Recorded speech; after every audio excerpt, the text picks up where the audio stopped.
as a human, how does it feel knowing that the flights you're flying, the bombs you're dropping are killing civilians? Yes. 67 children died in this most recent conflict, which only lasted 11 days. Even if a single child was dying, not 67, that was a sad day for me.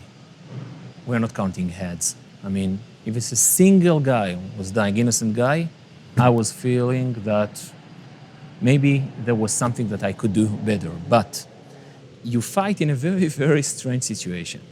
And you know that if they do wrong, your child may be killed because the rockets are not launched towards bases. They are launched towards civilians in purpose.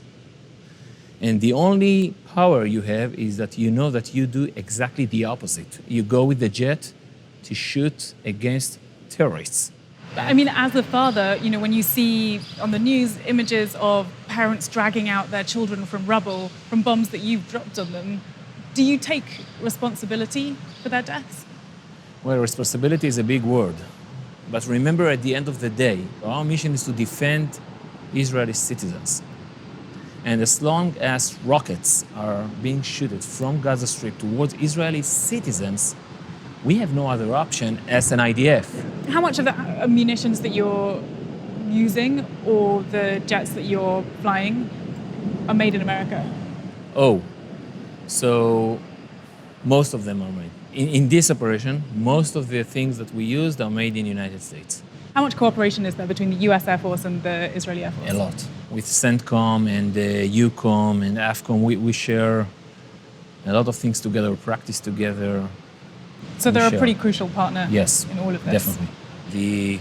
We are the only democracy in the Middle East. We are the only one. I think this is the major interest of the United States in Israel. Generally speaking, I think we share the same kind of values.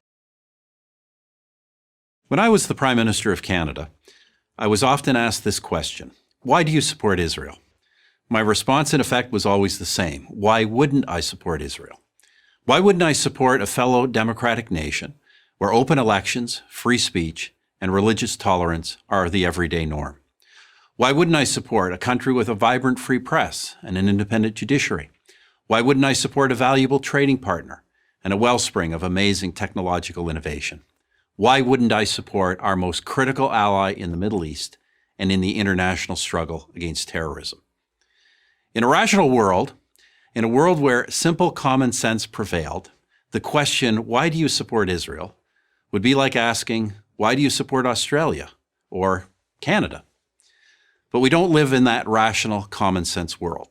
So the case for Israel has to be made over and over. I, for one, am happy to make it. Let me start with this. Every military action Israel has ever taken has been to protect itself. Israel is not an aggressor state. It's a defensive state. This has been true from its founding to this day. As a fledgling nation in 1948, Israel was immediately attacked by its Arab neighbors. Their goal was not to contain the tiny new country. It was to annihilate it. No nation came to Israel's aid. Not the United States, not my country, Canada, not the United Kingdom, no one. They all thought Israel would lose, but it didn't lose. It won. In 1967, Israel's neighbors again sought to utterly destroy the Jewish state, a nation that had then existed for 2 decades. Again, Israel prevailed, and it survived another all-out attack in 1973. Those are the big wars, but I'm not sure there's been a single day in Israel's entire history when some act of terror has not been waged against it, inside or outside its borders. There have been 2 bloody waves of terror, so-called intifadas, in the late 1980s and the early 2000s, when Israelis were blown up on buses, at pizza parlors, and celebrating weddings. There have been incursions from terror groups like Hezbollah in Lebanon. There have been thousands of rocket attacks from Hamas in the Gaza Strip, even after Israel completely withdrew from that territory in 2005. In between the wars, in between the terror, Israel has sought peace with its neighbors, and it has achieved peace treaties with Egypt and Jordan. For others, however, every Israeli gesture for peace is met with incitement and violence. I recount this history for one reason. Any nation that has endured what Israel has endured could easily have become a police state. But through it all, Israel has never abandoned its commitment to the rule of law, to democracy, to tolerance. 1/5 of its citizens are Muslim. They enjoy the same rights as Jewish citizens. They occupy key positions in the nation's courts, press, and government, and they have their own parties representing them in the Knesset, Israel's parliament. To say that Muslims in Israel are the freest Muslims in the region is an understatement. How about this as a human rights test?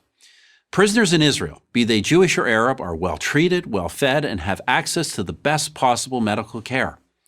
Parents and spouses of these prisoners know where they are and that they are safe.